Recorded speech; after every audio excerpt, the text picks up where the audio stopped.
Hello guys, welcome back to my channel. और आज हम बात करने वाले हैं कि इंग्लिश को कैसे प्रिपेयर करें किसी भी कॉम्पिटिटिव एग्ज़ाम के लिए। तो आपके कॉम्पिटिटिव एग्ज़ाम आ रहे हैं तो उसमें इंग्लिश की प्रिपरेशन कैसे करें, भाई कहाँ से स्टार्ट करें, एडिटोरियल पढ़ें या फिर ग्रामर पढ़ें। बहुत सारे ऑप्शंस हैं, बहुत ज़्यादा पजल हो गए हैं हम लोग कि हमें पता ही नहीं चलता कि हम कहाँ से स्टार्ट कर रहे हैं और किधर तक, मतलब क्या पढ़ें क्या ना पढ़ें, क्योंकि बहुत सारी चीज़ें हमें बताई जा चुकी हैं। लेकिन हमें क्या है, अप्लाई हम एक चीज़ को कर रहे हैं फिर दूसरी रह जाती है, दूसरे को कर रहे हैं तो तीसरी रह जाती है। तो यहाँ पे मैं आपको एक सिंपल सा तरीका बताऊँगी कि इंग्लिश को कैसे अपनी आप अच्छी बना सकते हैं और कैसे आप इंग्लिश पे कमांड पा सकते हैं। ठीक है, अगर आप हिंदी मीडियम से भी हैं तो भी आप इंग्लिश को बहुत अच्छे ढंग से हैंडल कर सकते हैं, आप बहुत अच्छे मार्क्स गेन कर सकते हैं। ओके, पहले तो बात आती है इसकी ग्रामर की। ओके, तो ग्रामर मतलब बेस है वो, ग्रामर, एडिटोरियल। अच्छा एक चीज़ बताओ, आपको बेस ही नहीं पता है, किसी चीज़ का बेस ही नहीं पता है आपको, तो आप एक सिंपली, आपको वर्ड ही नहीं पता है, वर्ड नहीं पता है, आप कैसे बुक पढ़ लोगे? It is not possible. तो अगर आप बिगिनर हो, आप सिंपली बिगिनर हो, तो आप धीरे धीरे स्टार्ट कीजिए। आप एकदम से एडिटोरियल पे जंप मत कीजिए, आप पहले सिंपल सी बुक पढ़िए जिसमें क्या हो, कॉन्सेप्ट्स हों, छोटे छोटे पैरा हों और लैंग्वेज एकदम सिंपल हो, वहाँ से आप स्टार्ट कीजिए। ओके, आपने एक पैरा कंप्लीट कर लिया, अगर आपको वहाँ पे कोई वोकैब है जो आपको टफ़ लग रही है, कोई वर्ड्स हैं जो टफ़ लग रहे हैं, तो उन वर्ड्स को आप लिख लीजिए, उसकी मीनिंग फाइंड आउट कीजिए।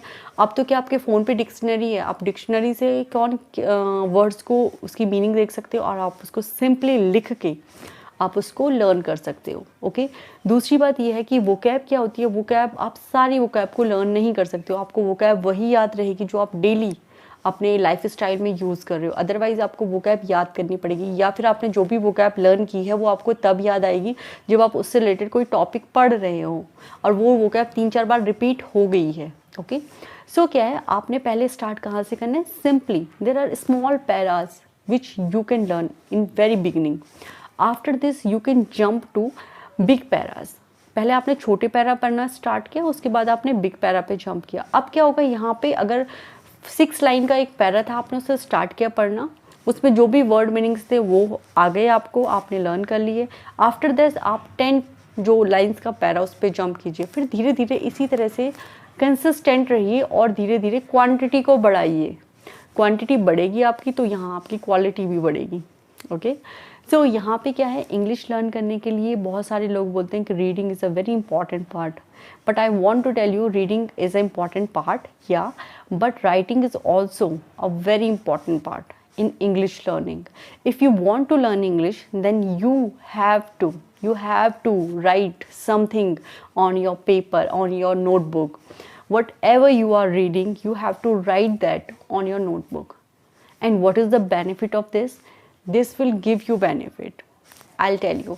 अगर आप किसी भी चीज़ को रीड कर रहे हो, whatever you are reading, if you are writing that thing ना, तो क्या होता है कि आपका जो माइंड है वो प्रोसेस करता है वहाँ पे। अगर आप किसी चीज़ को लिख रहे हो, एक बार आपने रीड कर लिया, उसके बाद आपने उसे लिख भी लिया, तो जो आपको 50% याद होना था वो आपको 100% हो गया, या फिर जो आपको 30% याद होना था वो आपको 60% हो गया, क्योंकि आपने उसे राइट भी कर लिया है। तो if you are writing something तो that will last long. So you have to be prepare yourself that if you are reading any editorial part. Okay, अब बात कर लेते हैं एडिटोरियल पार्ट की। अभी तो ये बिगिनर के लिए बताया, लेकिन क्या है कि जिन लोगों की इंग्लिश अच्छी हो चुकी है, जिन लोगों ने काफ़ी मेहनत कर ली है, जो अब क्या है मीडियम लेवल पे पहुंच चुके हैं, after that they want to read editorial, that how and what they have to do. अच्छा, हाउ बात कर लेते हैं, कैसे, कि हाउ कैसे रीड करो। भाई एडिटोरियल पार्ट है, एडिटोरियल पेज उठाओ पढ़ना शुरू कर दो, नहीं, दिस एडिटोरियल पार्ट। तो टेक पैरा वाइज, आपको पैरा पैरा लेके करना है। अगर आपका फर्स्ट पैरा है, आपको वो रीड करना है। स्टार्टिंग में क्या होगा, स्टार्टिंग में you will find it difficult, आपको लगेगा कि यार ये तो हो नहीं रहा है सही से और मेरे को तो मीनिंग समझ में नहीं आ रहा, कि ट्राई, अगर आप किसी भी एडिटोरियल पार्ट का सिर्फ 2 पैरा एक दिन में पढ़ पा रहे हैं तो that is enough. Don't panic your self कि भाई मैं पूरा एडिटोरियल पार्ट नहीं पढ़ पा रहा हूँ, या फिर मुझे तो पूरा एडिटोरियल पार्ट पढ़ना था, मुझे डेली न्यूज़पेपर पढ़ते जाना है, डेली पढ़ते जाना है। This is not important. The main thing is that, the important part is that कि यू आर लर्निंग समथिंग। आपने कुछ तो पढ़ा है, आप कल कुछ नहीं पढ़ रहे थे, लेकिन आप आज एक पैरा 2 पैरा लर्न कर रहे हैं, पढ़ रहे हैं, तो वहाँ पे क्या है कि अगर आपने फर्स्ट पैरा किसी भी एडिटोरियल पार्ट का ले लिया, जैसे आज का एडिटोरियल आपने ले लिया, उसका पैरा ले लिया, उसका जो एडिटोरियल पार्ट आपने लिया, तो उसमें जो फर्स्ट पैरा है वो आपने लिया। फर्स्ट पैरा में आपने देखा कि मुझे इसमें बहुत सारे 5 या 6 वर्ड, देयर आर 5 और 6 वर्ड कि I don't know the meaning of these words. So write these words, write on your notebook or make a note, separate notebook for your vocabulary. Vocabulary के लिए एक सेपरेट नोटबुक बनाइए और उसमें उसको लिखिए और नंबरिंग कीजिए उसमें, जैसे 1 2 3 4 5। उस नंबर को मतलब डेली आप 2 टाइप से कर सकते हो, या तो आप क्या करो, जैसे आपके पास नोटबुक है तो नोटबुक में आप डेली एक पेज ले लो, उस पेज में आपको जितने भी वर्ड मीनिंग है उस वर्ड मीनिंग को आप डेली ये बनाओ कि भाई इसमें 10 या 15 वर्ड मीनिंग आ गए हैं या फिर 20 आ गए हैं, ये this depends on your capacity. तो आपको क्या करना है, वहाँ पे आपको वर्ड्स लिखने हैं और उन वर्ड्स को उतने ही वर्ड्स लिखो जितना आप लर्न कर सकते हो एक दिन में। 25-30 वर्ड्स लिख के कुछ नहीं होता है, सिंपल 10 वर्ड्स लिखो और उस वर्ड्स को दिन में 1-2 बार रिपीट करते रहो। वो पैरा आपने 2 पैरा, उसके 10 वर्ड्स हो गए, आपने ये कंप्लीट कर दिया। आप डोंट बी पैनिक, अगर आपको वो एडिटोरियल पार्ट नहीं पढ़ना है तो रहने दो, कल का फिर दूसरा एडिटोरियल पार्ट पढ़ो। अब क्या होता है, एडिटोरियल पार्ट नहीं होता है कि अगर आज का कल का, ऐसे आप अगर एडिटोरियल पार्ट पढ़ते रहोगे तो आप वहाँ पे आपको बहुत सारी वोकैबलरी सिमिलर मिल जाएंगी। और जब आप किसी चीज़ को रीड करते हो उसके साथ, मतलब वोकैब को अगर आप सेंटेंस के साथ रीड करते हो तो आपको मीनिंग बहुत अच्छे से समझ में आता है, कंपेयर टू कि आप सिंपली वोकैब को लर्न कर रहे हो। एक सिंपली वोकैब को लर्न करना और सेंटेंस के साथ वोकैब को लर्न करने में बहुत डिफरेंस होता है। ठीक है, तो पहले हमने बात कर ली एडिटोरियल पार्ट की। ओके, ये एडिटोरियल आपको कैसे पढ़ना है। अगर आप बिगिनर हो तो ट्राई कि आप छोटे छोटे पैरा पढ़ो, अगर आप मीडियम हो तो भी आप छोटे छोटे पैरा पढ़ो, अगर आप एक्सपर्ट हो चुके हो उस चीज़ में तब आप पूरा पैरा पढ़ सकते हो, क्योंकि आपने बहुत टाइम से प्रैक्टिस कर रहे हो तो आपकी वोकैब स्ट्रॉन्ग हो गई है, आपका जो रीडिंग स्पीड है वो भी इंक्रीज़ हो गया है और आपको समझ आना शुरू हो गया, आप सेंटेंस जो हैं उनका मीनिंग समझ पा रहे हो, तो it is better for you. क्या फ़ायदा है ऐसे एडिटोरियल का कि आपने पूरा पढ़ लिया लेकिन आपको समझ में कुछ आया नहीं, आपको एक वर्ड मीनिंग नहीं आई। तो एडिटोरियल पढ़ना is a good thing, everyone is telling you कि एडिटोरियल पढ़ो, that is a good thing, but क्या पढ़ें, उसमें कैसे पढ़ें, पूरा पढ़ना है कैसे पढ़ना है, that thing is very important and you have to know that thing कि भाई कैसे पढ़ना है। इसके बाद नेक्स्ट थिंग आती है अब ग्रामर की, कि ग्रामर के रूल। सबसे पहले तो टेंस की बात आ जाती है कि जब भी हम इंग्लिश की बात करते हैं तो टेंस तो हमें आने ही चाहिए, अगर हमें टेंस नहीं आते तो हमें कुछ नहीं आता इंग्लिश में। आपको सेंटेंस मेकिंग तो आना चाहिए, अगर मैं बोलूँ कि आई एम गोइंग तो इसका मतलब तो मुझे आना चाहिए, मुझे पता तो होना चाहिए कि आई के साथ मुझे क्या ऐड करना है।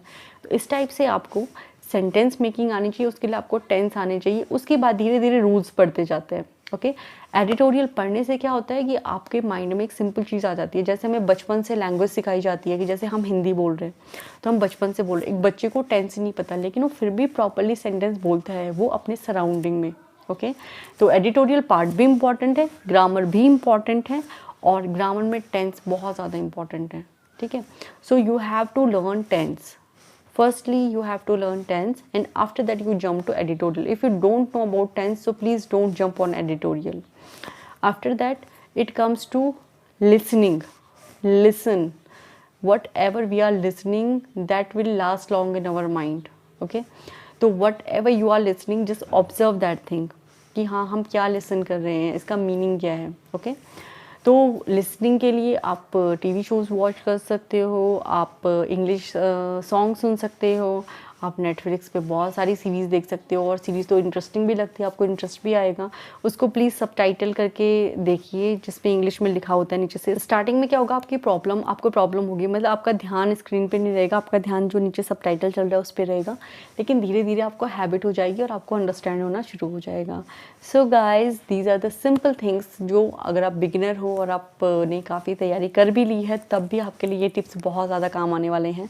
So please make sure that कि आपको जो अच्छा लगता है, आपको जितना समझ में आता है उतना ही पढ़िए। बहुत ज़्यादा खुद को एक्सीड करने की नीड नहीं है, आपको खुद को एग्जैजरेट मत कीजिए, जितना आपको आता है उतना ही पढ़िए। उसके बाद धीरे धीरे एकदम से अगर मैंने बहुत टाइम से स्टडी नहीं किया तो मैं एकदम से 10 घंटे नहीं दे सकती। मैं ट्राई करूँगी कि मैं 1 आवर से ट्राई करूँ, उसके बाद मैं एडजस्ट करूँ खुद को, और उसके बाद मैं धीरे धीरे 10 आवर दूँ। तो वही सेम चीज़ इंग्लिश में है। अगर आप बिगिनर हो तो खुद को एक्सीड मत कीजिए, धीरे धीरे करिए उसको। अगर आप पहले 1 पैरा कीजिए, अगर आपको सिर्फ 2 लाइन हो रही है तो केवल 2 लाइन कीजिए, लेकिन डू फर्स्ट ग्रेजुअली चलिए चीज़ों में, एकदम से बर्डन मत डालिए। उससे क्या होता है कि हमारा माइंड प्रेशराइज हो जाता है और हम अपना 100% नहीं कर पाते हैं। मतलब हम प्रेशराइज, हमें लगता है हमें तो आ ही नहीं रहा है कुछ भी। लेकिन अगर आप धीरे धीरे स्टार्ट करोगे, धीरे धीरे अगर आप सेंटेंस स्टार्ट करोगे, फिर उसके बाद एडिटोरियल पार्ट स्टार्ट करोगे, तो आपको डेफिनेटली पूरा समझ में आ जाएगा।